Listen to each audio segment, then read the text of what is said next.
tugas kita yang utama adalah bekerja bagi Dia sambil menunggu kedatangannya yang kedua kali untuk menjemput saudara-saudara dan saya masuk dalam kerajaan sorga. Yesus di sini memberitahukan murid-muridnya yang hidup pada zaman itu, di zaman periode waktu itu, untuk menjadi saksinya dan memberitakan Injil Tuhan, tentang Injil Tuhan dan kasih karunia yang menyelamatkan kepada jiwaku. Pegang tanganku,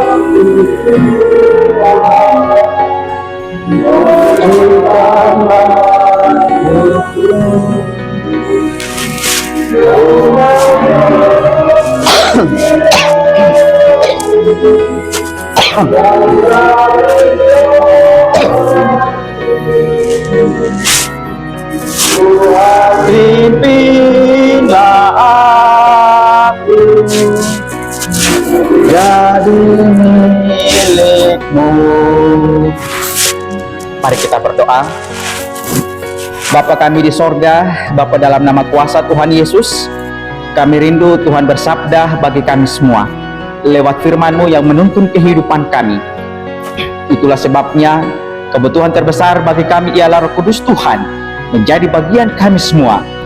Kemudian pada saat Roh Kudus-Mu menjadi bagian kami, maka kami pulang dengan membawa firman Tuhan, kami mempraktekkan firman Tuhan, kami bersorak bergembira karena Tuhan selalu ada di pihak kami. Terima kasih banyak Bapa, inilah hidup kami. Dalam nama kuasa Tuhan Yesus Kristus kami berdoa dan mengucap syukur. Amin.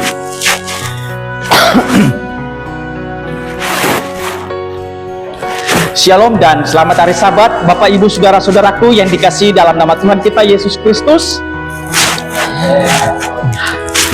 Fenomena yang terjadi sekarang ini adalah banyak peristiwa yang menakutkan yang ketika kita lihat, baik pada saat kita menonton berita, pada saat kita membaca berita dan sebagainya. Ada banyak fenomena yang terjadi yang mana ini mengajarkan kepada kita agar kita senantiasa datang kepada Tuhan, menyerahkan hidup kita secara totalitas kepada Dia, karena Dia satu-satunya tempat di mana kita berlindung. Dia adalah tempat satu-satunya kita memohon, dan Dia adalah tempat di mana kita menyerahkan hidup kita ke dalam tangan kasih-Nya. Oleh sebab pada saat kita menyerahkan hidup kita ke dalam tangan kasih Tuhan, Tuhan tidak pernah membiarkan kita, Dia tidak pernah melepaskan tangannya dalam memegang kita, tetapi pertolongan Tuhan senantiasa ajaib menjadi bagian kita semua. Saudaraku yang dikasihi dalam nama Tuhan kita Yesus Kristus, kebenaran firman Tuhan yang saya mau sampaikan pada saat ini, saya ambil dalam buku Kisah Para Rasul 1. Buku Kisah Para Rasul 1 ayat 1 sampai ayat yang ke-8. Saya akan membacakan kisah ini ya Bapak Ibu Saudara-saudara sekalian. Roh Kudus dijanjikan, hai Theophilus, dalam bukuku yang pertama aku menulis tentang segala sesuatu yang dikerjakan dan diajarkan Yesus sampai pada hari Ia terangkat. Sebelum itu Ia telah memberi perintahnya oleh Roh Kudus kepada rasul-rasul yang dipilihnya. Kepada mereka Ia menunjukkan dirinya setelah penderitaannya selesai, dan dengan banyak tanda Ia membuktikan bahwa Ia hidup. Sebab selama 40 hari Ia berulang-ulang menampakkan diri dan berbicara kepada mereka tentang kerajaan Allah. Pada suatu hari ketika Ia makan bersama-sama dengan mereka, Ia melarang mereka meninggalkan Yerusalem dan menyuruh mereka tinggal di situ menantikan janji Bapa. Yang demikian katanya, telah kamu dengar daripadaku, sebab Yohanes membaptis dengan air, tetapi tidak lama lagi kamu akan dibaptis dengan Roh Kudus. Maka bertanyalah mereka yang terkumpul di situ, Tuhan, maukah Engkau pada masa ini memulihkan kerajaan bagi Israel? Jawabnya, Engkau tidak perlu mengetahui masa dan waktu yang ditetapkan Bapa sendiri menurut kuasanya. Ayat yang ke-8 menjadi ayat inti khotbah kita pada hari Sabat ini. Tetapi kamu akan menerima kuasa kalau Roh Kudus turun ke atas kamu, dan kamu akan menjadi saksiku di Yerusalem dan di seluruh Yudea dan Samaria dan sampai ke ujung bumi. Bapak Ibu yang dikasihi dalam nama Tuhan kita Yesus Kristus, teks Alkitab firman Tuhan ini adalah berbicara mengenai hari-hari terakhir ketika Yesus ada di atas muka bumi ini, dan dia bersama dengan murid-muridnya, dan tidak lama lagi dia akan terangkat masuk di dalam kerajaan sorga. Dia bersiap untuk naik kembali ke sorga, duduk di sebelah kanan Allah Bapa. Sebelum ia pergi, ia memerintahkan dan mengutus para pengikutnya untuk menjangkau dunia ini dengan pesannya. Ia mengingatkan mereka tentang apa yang harus menjadi bagian mereka, apa yang harus menjadi fokus utama mereka, pelayanan mereka. Yang mengingatkan bahwa mereka harus menjaga hal yang utama sebagai hal yang utama. Judul renung khotbah saya pada hari Sabat ini saya kasih judul, menjaga yang utama sebagai hal yang utama. Saudaraku, Yesus harus mengatasi akan gangguan daripada para murid-muridnya. Dalam ayat 6 sampai ayat yang ke-7, para murid ingin berbicara tentang hal-hal yang akan datang. Yesus sedang mencoba memimpin satu konferensi pertama di dunia ini dengan mengajarkan kepada murid-muridnya bahwa mereka yang tadinya ingin tahu waktu dan masa yang telah tiba di mana Yesus akan mendirikan kerajaannya di atas muka bumi ini. Ia memberitahu kepada murid-muridnya bahwa waktu dan musim bukanlah urusan mereka. Tanggung jawab mereka adalah untuk tetap setia kepada Tuhan dan bekerja sambil menunggu akan kedatangan Yesus yang kedua kali. Kita tidak perlu bertanya-tanya tentang dunia ini, tapi hal yang perlu yang harus kita lakukan adalah kita tetap memilih setia sampai Tuhan Yesus datang dan bekerja bagi Dia tanpa harus memikirkan apa yang akan terjadi bagi diri saya dan bagi dunia. Bapak Ibu saudara-saudaraku yang kekasih dalam Tuhan, tidak ada yang berubah. Tugas kita tidak terjebak dalam peristiwa masa dan depan yang akan terjadi bahkan di akhir-akhir ini. Pertikaian teologis lainnya mengalihkan kita dari hal yang utama, poin yang utama. Kita perlu berhati-hati agar kita tidak membiarkan setan itu mengalihkan kita dari tujuan utama kita yang ketika kita berada di atas dunia ini. Tugas kita adalah, saudara-saudaraku, sibuk bekerja bagi Tuhan. Untuk apa, saudara? Untuk pekerjaan pelayanannya di atas muka dunia ini sambil menunggu Dia datang kembali. Ayat 8 memberitahu kepada kita apa tugas kita, saudara-saudara. Tugas kita yang utama adalah bekerja bagi Dia sambil menunggu kedatangannya yang kedua kali untuk menjemput saudara-saudara dan saya masuk dalam kerajaan sorga.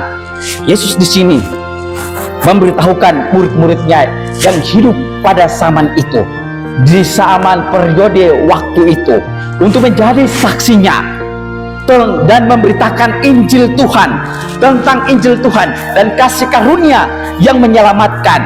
Kalau kita baca dalam 1 Korintus 15 ayat 3 sampai ayat yang keempat dan Roma 4 ayatnya yang ke-25, yaitu di mana tugas utama Bapak Ibu saudara-saudara dan saya adalah membawakan misi Allah, pekabaran firman-Nya, Injil kasih karunia-Nya yang menyelamatkan bagi banyak orang. Saudara-saudaraku, banyak orang percaya yang tidak setuju tentang bagaimana keselamatan terjadi, tetapi itu tidak mengubah Injil. Orang-orang seharusnya dapat tidak setuju tentang metode-metodenya sambil menerima pesan yang sama.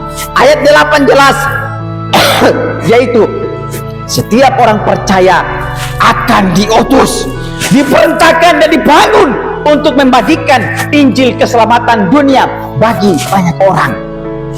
Bapak Ibu yang diberkati dalam nama Tuhan kita Yesus Kristus, Injil itu akan diberitakan kepada dunia yang terhilang, orang-orang yang tersesat.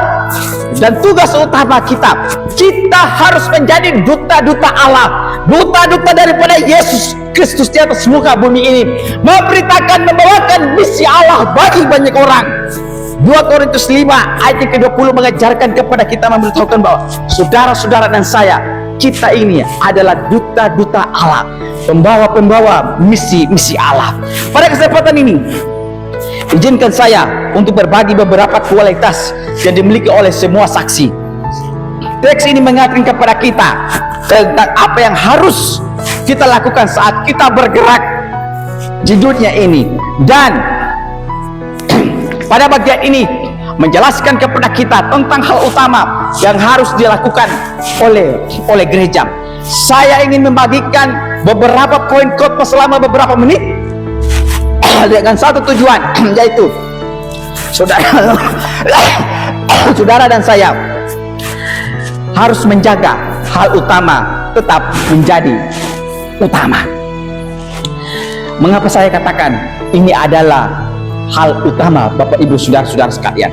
Saya mengatakannya karena di sini Yesus mengajarkan kepada Bapak Ibu saudara-saudara sekalian, yaitu di mana memberitahukan Yesus yang disalibkan, Yesus yang mati, dan Yesus yang dibangkitkan, dan Yesus yang terangkat masuk di dalam kerajaan surga.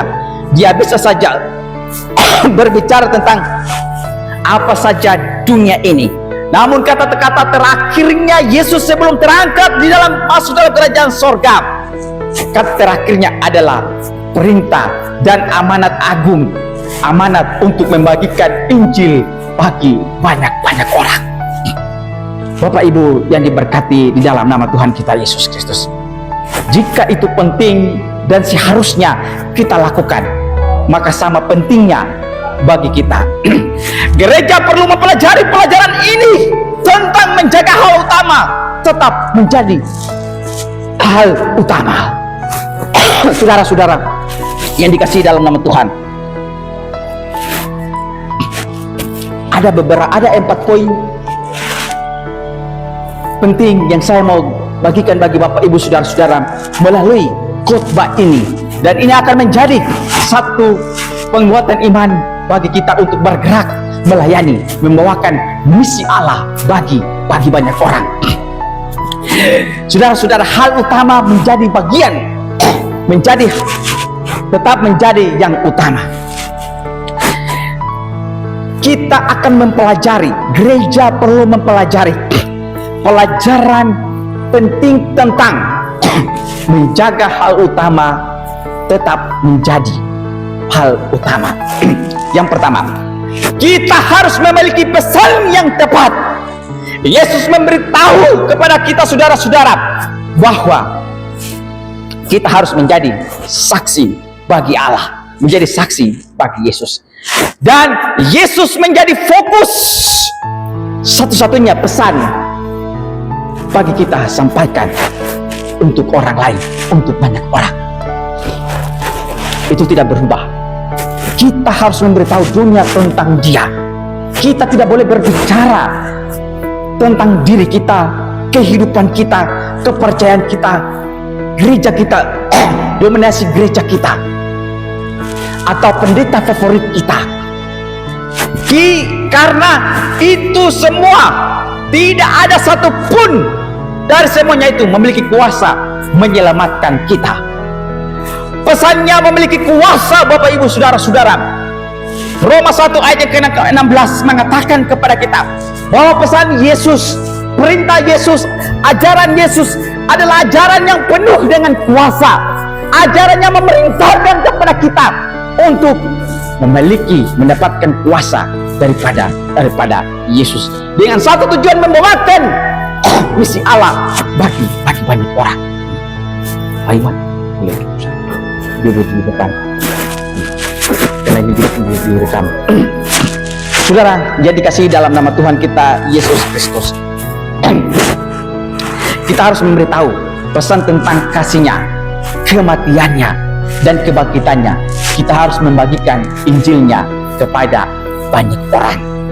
1 Korintus 15 ayat yang ketiga sampai ayat yang keempat, Roma 10 ayat yang ke-9 sampai ayat yang ke-10 dan 13, Yohanes 3 ayat ke-16, dan Kisah Para Rasul 16 ayat yang ke-31. Ini adalah pesan-pesan Tuhan yang mana mengajarkan kepada kita semua, Bapak Ibu Saudara-saudara, bahwa kita perlu membicarakan akan kasih Tuhan, perlu membicarakan akan Injil Tuhan bagi banyak orang.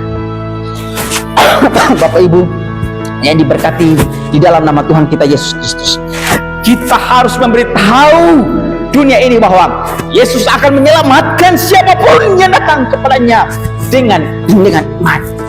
Tugas tanggung jawab kita untuk menyampaikan, untuk memberitahukan kepada banyak orang bahwa Yesus dapat menyelamatkan siapapun. Banyak orang yang bertobat, yang percaya kepadanya, kepada iman Yesus Kristus, sehingga itu akan menuntun kehidupan kita. Kita tidak diutus untuk mencoba dan mengesahkan dunia dengan pemahaman kita tentang teologi. Banyak orang mengetahui teologi, Bapak Ibu Saudara-saudara sekalian, tetapi mereka tidak mengenal Yesus. Banyak orang mengetahui tentang kemuliaan surga, tetapi mereka sedang menuju ke neraka. Seperti orang buta dalam Yohanes 9 yang saya tahu adalah, dulu saya buta, tetapi sekarang saya dapat melihat. Dan Yesus adalah alasannya. Itulah pesan yang harus kita bagikan kepada dunia. Yohanes pasal 9 adalah berbicara kepada kita tentang seorang buta yang mengetahui bahwa dulu dia buta, namun ketika dia berjumpa dengan Tuhan, dia menjadi orang yang melihat akan Yesus, melihat akan kemuliaannya, bahkan apa yang terjadi dengan dia. Dia mengajarkan kepada kita bahwa kita perlu menyaksikan akan kabar baik Yesus bagi banyak orang. Saudara-saudaraku yang diberkati dalam nama Tuhan kita Yesus Kristus, inilah pesan yang harus kita bagikan, yaitu tentang Yesus kepada banyak orang. Satu-satunya misi kita adalah mengarahkan orang kepada Yesus. Dia adalah satu-satunya harapan dunia untuk keselamatan. Yohanes 14 ayat yang ke-6 mengatakan kepada kita bahwa dia adalah jalan keselamatan. Kisah Para Rasul 4 ayat ke-12 dikatakan, keselamatan hanya di dalam Tuhan Yesus Kristus. Tidak ada melalui orang lain keselamatan itu, tetapi satu-satunya yang dapat menyelamatkan kita adalah Yesus Kristus. Dan percaya kepada Tuhan, maka semua seisi rumahmu akan diselamatkan. Kisah Para Rasul 16 ayat yang ke-31. Ini adalah pesan-pesan Tuhan yang harus kita beritahukan, Bapak Ibu Saudara-saudara sekalian. Perlu untuk kita sampaikan bagi banyak orang mengenai ajaran dan pelayanan Yesus kepada banyak orang. Kita perlu membawa misi kepada banyak orang, membawa misi Yesus Kristus, mengarahkan banyak orang untuk datang kepada Yesus dalam roh dan kebenaran. Karena Yesus adalah satu-satunya pertolongan kita. Yesus adalah satu-satunya harapan dunia untuk memperoleh keselamatan. Yohanes mengajarkan kepada kita untuk percaya kepada Tuhan. Seperti yang dikatakan seseorang, kita hanyalah seorang pengemis yang memberitahu pengemis lain di mana untuk menemukan roti, dan roti itu adalah Yesus Kristus, roti hidup yang penuh kuasa bagi Bapak Ibu Saudara-saudara. Yohanes 6 ayat yang ke-35. Dia adalah solusi untuk kelaparan rohani dunia ini. Saya perlu berbagi kepada banyak orang, berbagi kepada orang lain, dan dengan itu orang lain juga dapat membagikan akan kebenaran bagi orang lain. 2 Timotius 2 ayat yang kedua. Seorang pengemis ketika dia mendapatkan roti, maka dia akan pergi memberitahukan kepada rekan-rekannya. Dan kita ini pada saat kita mendapatkan roti hidup, yaitu Yesus Kristus, maka kita perlu membagikan roti hidup itu kepada banyak orang. Roti hidup itu Yesus Kristus, Yohanes 6 ayat ke-5 mengajarkan kepada kita bahwa Dia adalah solusi untuk kelaparan rohani dunia ini. Dunia memerlukan roti hidup, memerlukan Yesus Kristus. Kelaparan yang kita alami, kelaparan yang kita rasakan akan diri kita ini, kebutuhan terbesar bagi saudara-saudara dan saya adalah Yesus Kristus sebagai roti hidup itu akan menguatkan dan memberkati kita. Bapak Ibu yang diberkati dalam nama Tuhan kita Yesus Kristus. Tadi bagian yang pertama adalah di mana kita harus memiliki pesan yang benar. Dan yang kedua, kita harus memiliki metode yang benar.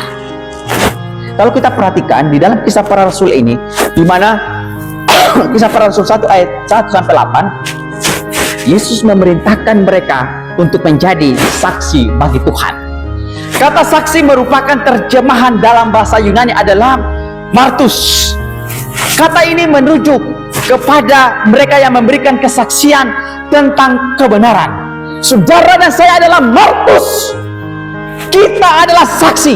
Kita adalah martus. Dan saudara dan saya, kita perlu memberikan kesaksian tentang kebenaran kepada orang lain. Kita adalah saksi-saksi Tuhan yang ada di atas muka bumi ini. Seorang saksi sudah pasti dia akan memberikan kesaksian yang benar kepada banyak orang. Kata ini kemudian digunakan untuk mereka yang memberikan kesaksian utama tentang kebenaran, mereka yang mengorbankan nyawa mereka demi kebenaran. Jadi kita mendapatkan kata martir dari kata ini. Jadi martus saksi dalam bahasa Yunani adalah martus. Dan martus itu adalah mereka yang menyampaikan kebenaran tentang saksi. Mereka menjadi saksi Allah untuk menyampaikan kebenaran Allah. Dan dari kata ini kita kenal yang namanya kata martir. Dan martir itu adalah mereka yang mati oleh karena kebenaran Tuhan, kebenaran Kristus. Saudara-saudaraku yang dikasihi dalam Tuhan, kita mendapatkan kata martir dari kata ini. Masalahnya bukan mitos dan legenda, tetapi faktanya adalah kebenaran. Mereka-mereka yang martir, mati syahid di dalam membagikan misi Kristus Tuhan. Mereka ini adalah orang-orang pembawa saksi. Mereka adalah orang-orang saksi Tuhan. Yesus memanggil umatnya untuk memberitahu orang lain tentang kebenaran tentang dunia ini. Yesus memanggil saudara-saudara dan saya untuk apa? Untuk memberitahu orang lain tentang kebenaran di atas muka bumi ini. Kata saksi digunakan pada zaman Alkitab seperti halnya digunakan saat ini. Kata ini berbicara tentang mereka yang bersaksi di pengadilan. Seorang saksi dalam persidangan, dia diminta untuk menceritakan apa yang mereka lihat dan apa yang mereka ketahui sebagai kebenaran. Jadi seorang saksi sudah pasti dia akan menyampaikan sesuatu yang benar. Kita harus menyampaikan sesuatu yang benar, dan yang benar itu adalah tentang Yesus Kristus. Kesaksian menceritakan Yesus bagi banyak orang. Allah memanggil umatnya untuk menceritakan apa yang mereka ketahui dan apa yang telah mereka lihat sebagai kebenaran. Apakah Anda mengetahui sesuatu tentang Yesus Kristus? Apakah Allah telah melakukan sesuatu bagi saudara-saudara dan saya? Apakah Allah telah melakukan sesuatu bagi Anda melalui Yesus Kristus? Jika Anda dapat menjawab akan pertanyaan-pertanyaan ini, itulah yang harus saudara dan saya ceritakan kepada dunia. Apa yang perlu kita ceritakan kepada dunia, Bapak Ibu saudara-saudaraku? Yaitu, tahukah Anda bahwa Tuhan mengasihi Anda? Tahukah Anda bahwa Anda diselamatkan? Tahukah Anda bagaimana Tuhan menyelamatkan orang berdosa? Tahukah Anda kepada siapa harus memberi? Saudara-saudara, kita memiliki beberapa contoh hebat di dalam Alkitab. Petrus pada hari Pentakosta dalam Kisah Para Rasul 2 ayat ke-14 sampai ayat ke-21, dia berkhotbah dengan penuh kuasa. Dia berkhotbah dengan penuh kuasa. Dia menjadi saksinya Allah. Filipus dan Silas di Ethiopia, Kisah Para Rasul 8 ayat yang ke-26 sampai ayat yang ke-29, bersaksi tentang Yesus. Paulus di hadapan Raja Agripa, Kisah Para Rasul 26 ayat yang pertama sampai ayat yang ke-31, Paulus bersaksi tentang Yesus. Orang buta di hadapan Sanhedrin, Yohanes 9 ayat yang ke-10 sampai 12, Yohanes 15 ayat 17, Yohanes 24 ayat 27, Yohanes 30 ayat 35. Saksi-saksi hebat ini hanya mengatakan apa yang mereka ketahui. Itulah semua yang Tuhan inginkan bagi saudara dan saya. Lakukan itu. Mereka melakukan ini bukan karena kuat dan gagah perkasa mereka, tetapi mereka lakukan ini karena Tuhan menuntun mereka dan kerelaan untuk mau melakukannya, sehingga Tuhan bersama dengan mereka. Saksi-saksi hebat ini hanya mengatakan apa yang mereka ketahui, Bapak Ibu Saudara-saudara, tidak dibuat-buat. Itulah semua yang Tuhan inginkan saudara dan saya lakukan. Kalau kita baca dalam 1 Petrus 3 ayat yang ke-15, Bapak Ibu yang diberkati di dalam nama Tuhan kita Yesus Kristus, bagian yang pertama adalah kita harus memiliki pesan yang benar, dan yang kedua kita harus memiliki metode yang benar, dan yang ketiga kita harus memiliki pola pikir yang benar. Saksi di pengadilan harus bersaksi kepada hakim dan juri. Saksi bagi Yesus Kristus harus bersaksi kepada seluruh dunia. Itu adalah tugas yang benar untuk kita jalankan. Jadi Yesus menguraikan untuk kita harus mulai dari dekat dan bergerak maju untuk melakukannya. Kita perlu mengadopsi pola pikir daripada John Wesley yang berkata, dunia ini adalah parokiku, atau dunia ini adalah jemaatku. Wesley tahu, John Wesley adalah seorang bapak gereja. Dia tahu di mana orang-orang berdosa dapat ditemukan, maka di situ ada kebutuhan untuk Injil dan kesaksian Injil. Ladang misi kita adalah dimanapun orang yang terhilang dapat ditemukan. Siapapun yang terhilang di tengah-tengah dunia ini, hilang dalam kebenaran, maka perlu untuk kita temukan, kita cari mereka dan temukan mereka, supaya mereka dipersatukan di dalam Injil Kristus dan dipersiapkan untuk masuk di dalam kerajaan surga. Bapak Ibu saudara-saudaraku yang kekasih dalam Tuhan, sebagian besar dari kita tidak akan pernah pergi ke ujung bumi, tetapi kita dapat melayani di Yerusalem. Dan Yerusalem kita adalah, kita perlu bersaksi bagi keluarga kita, kita perlu bersaksi bagi teman-teman kita, kita perlu bersaksi bagi rekan-rekan kerja kita, orang-orang sekali tidak yang kita kenal, kepada siapapun yang kita temui, kemanapun kita pergi, kita perlu untuk bersaksi. Amin Bapak Ibu, kita perlu untuk melayani dia. Kita harus selalu bermisi dengan Tuhan. Bagi Yesus untuk memberitahu dunia ini bahwa engkau hilang, engkau terhilang, dan sekarat engkau memerlukan Yesus yang menyelamatkan.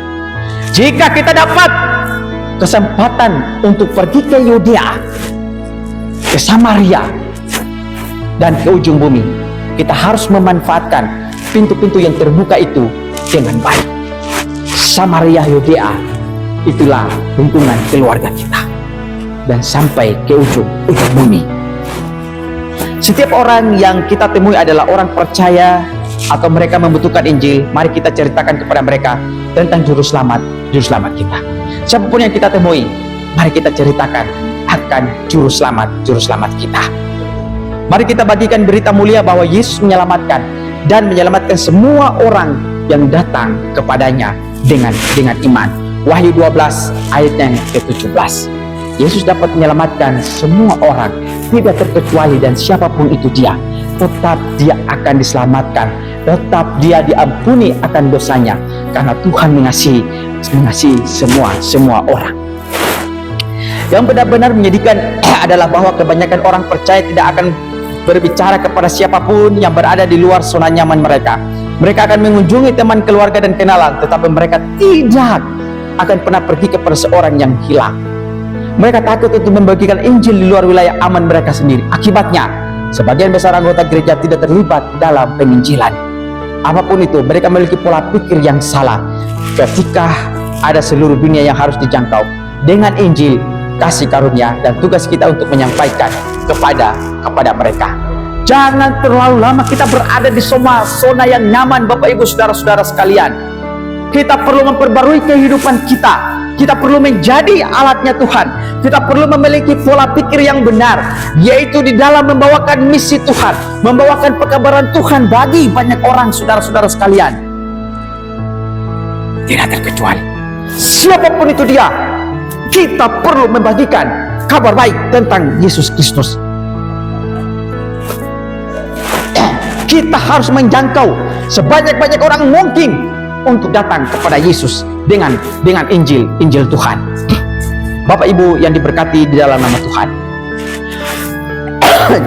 jika kita benar-benar percaya bahwa orang akan masuk neraka tanpa Yesus, dan jika kita benar-benar percaya bahwa Injil diperuntukkan bagi semua orang, maka kita tidak berbuat lebih banyak untuk menyampaikan Injil kepada mereka. Mengapa kita tidak memberitahu dunia yang terhilang bahwa Yesus dapat menyelamatkan banyak orang? Mungkinkah kita benar-benar tidak percaya pada semua yang kita akui? Mungkinkah kita diselamatkan dan merasa puas? Mungkinkah kita lupa untuk tetap menjadikan hal utama sebagai hal yang utama, prioritas utama, yaitu memberitakan Injil, membawakan misi Allah kepada banyak orang?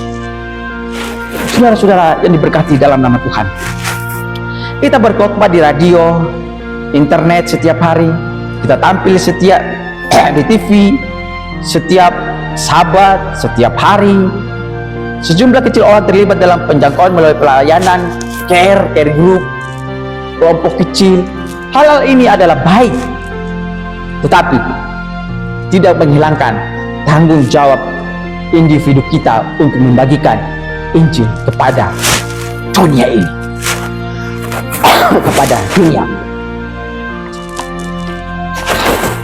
Saudara-saudara yang dikasihi dan diberkati dalam nama Tuhan Yesus, kita harus memiliki pesan yang benar, kita harus memiliki metode yang benar, kita harus memiliki pola pikir yang benar. Jangan sampai memiliki pola pikir yang salah. Yang ketiga, kita harus memiliki pola pikir yang benar. Dan yang keempat, kita harus memiliki kuasa yang tepat. Jika pesan kita memiliki kekuatan, jika metode kita berhasil, dan jika pola pikir kita ingin menjadi seperti yang seharusnya, kita membutuhkan bantuan dari luar diri kita sendiri. Yesus memberitahu kita dalam ayat ini bahwa pertolongan kita datang dari Roh Kudus. Orang-orang yang ada di ruang atas, ketika mereka dijanjikan bahwa Roh Allah, Roh Kudus akan datang memenuhi hidup mereka, dan bahwa ketika pada saat itu Dia akan memenuhi mereka dengan kuasa Allah. Lukas 24 ayatnya yang ke-49. Ketika kuasa itu datang pada hari Pentakosta, para murid-muridnya ketakutan oleh karena ditindas oleh orang-orang Yahudi.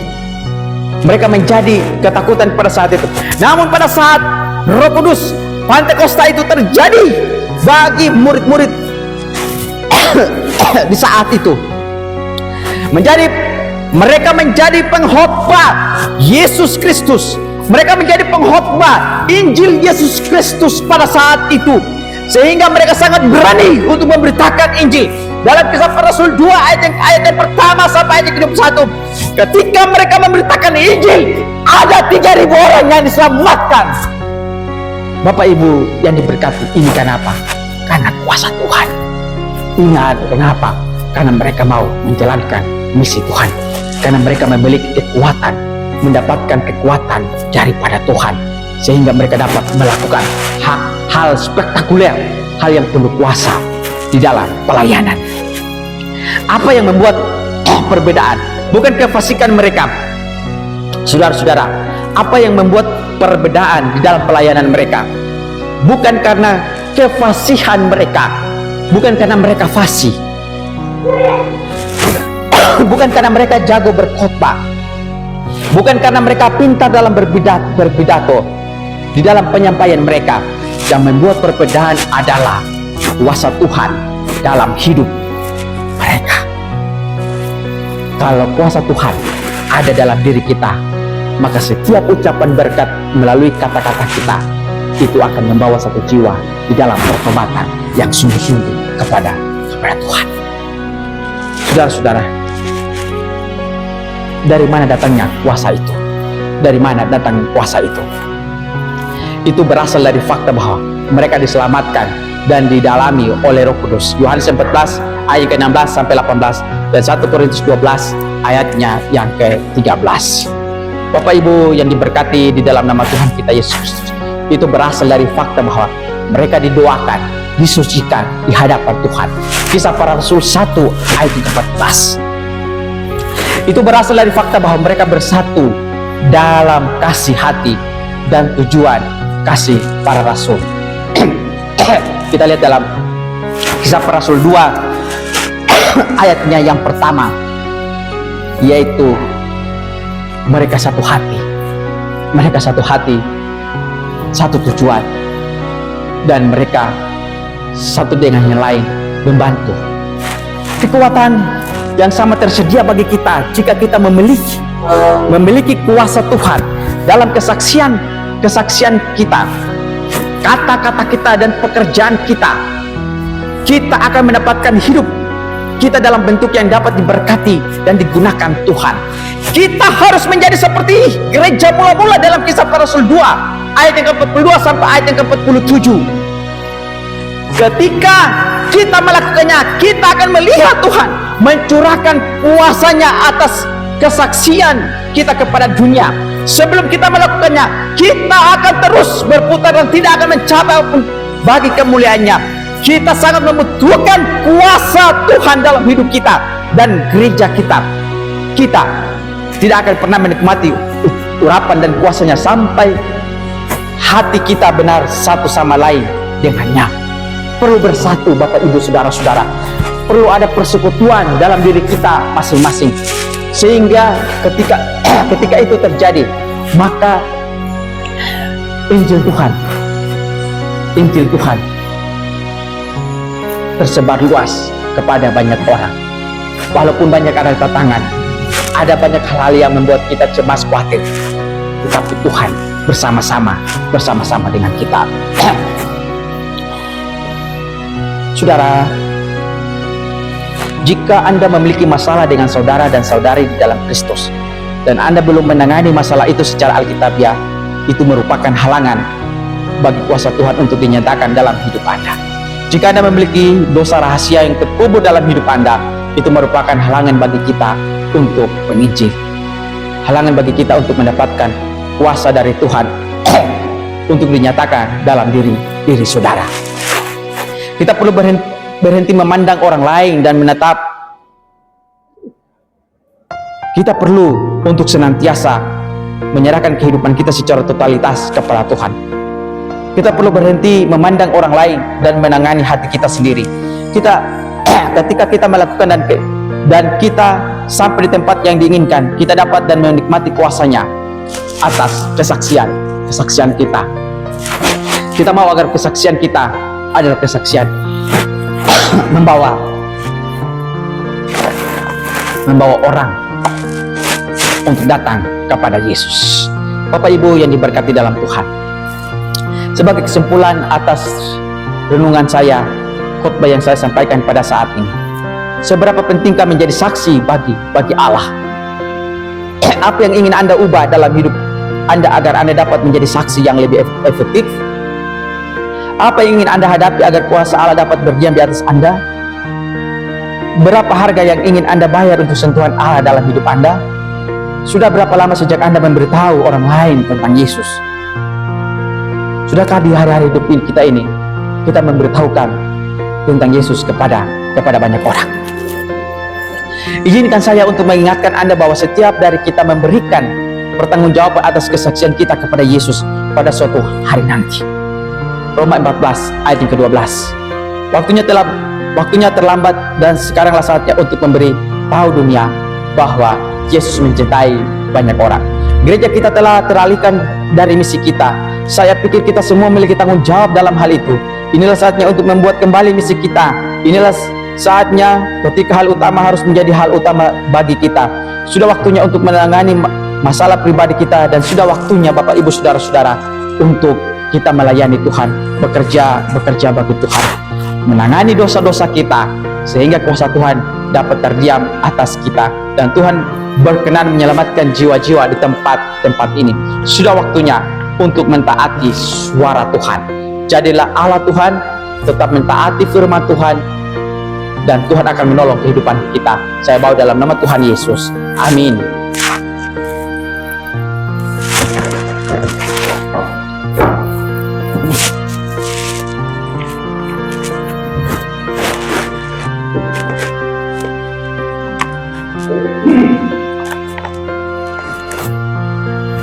Pada ibadah Anda dengan menunggu kita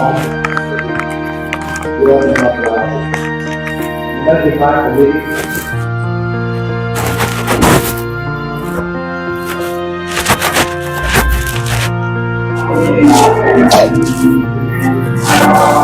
yang terangi seluruh jalanku.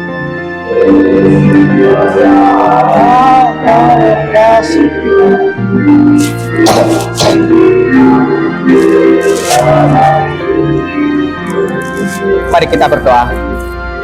Bapa kami di sorga, lagu yang baru saja kami nyanyikan, di mana kami memerlukan Alkitab firman Tuhan akan senantiasa memberkati dan menuntun kami kepada jalan yang benar. Bapa kami di sorga, kami sudah mendengarkan firman-Mu yang dapat menguatkan kami dan mengingatkan kami untuk melakukan hal yang utama dan menjadi tetap yang utama, yaitu menjadi saksi Allah, membawakan misi Tuhan bagi banyak orang. Bapa kami di sorga, kuatkan kami dalam menjalani hari-hari hidup kami ini. Saudara-saudara kami yang dalam keadaan sakit, Tuhan tolong sembuhkan mereka. Ada Ibu Raminteng, ada Ibu Nugroho, ada Ibu Linda. Tuhan, Engkau kuatkan dan sembuhkan mereka dengan kuasa-Mu. Bilur-bilur Tuhan dinyatakan kepada tubuh mereka, sehingga dengan melalui jamahan tangan Tuhan ada aliran kesembuhan terjadi bagi tubuh mereka. Bapa kami di surga, Bapa dalam nama Tuhan Yesus, kami akan pulang, tapi izinkan kami untuk mendapatkan ucapan kalimat berkat Tuhan melalui firman-Mu. Mazmur 121 ayat yang pertama sampai ayat yang ke-8. Tuhan adalah penjagamu, Tuhan adalah penjaga Israel, dan Tuhan adalah penjaga umat-umat Tuhan yang ada di jemaat Tuban ini. Nyanyian syara, aku melayangkan mataku ke gunung-gunung, dari manakah akan datang pertolonganku? Pertolonganku ialah dari Tuhan yang menjadikan langit dan bumi. Ia takkan membiarkan kakiku goyah, penjagamu tidak akan terlelap, sesungguhnya tidak terlelap dan tidak tertidur penjaga Israel, penjaga jemaat Tuban ini. Saudara-saudara, terimalah berkat Tuhan. Tuhanlah penjagamu, Tuhanlah naunganmu di sebelah tangan kananmu. Matahari tidak menyakiti engkau pada waktu siang, atau bulan pada waktu malam. Tuhan akan menjaga engkau terhadap segala kecelakaan. Ia akan menjaga nyawamu. Tuhan akan menjaga keluar masukmu dari sekarang sampai selama-lamanya. Amin.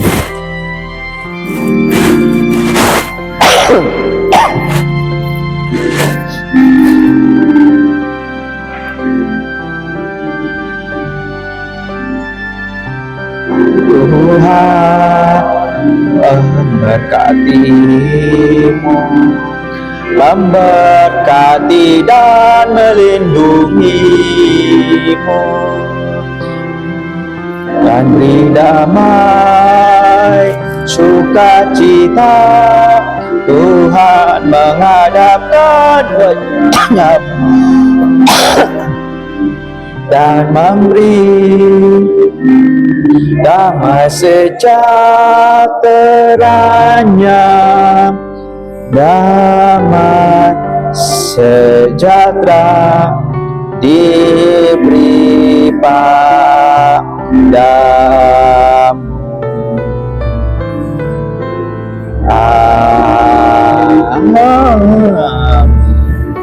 Amin.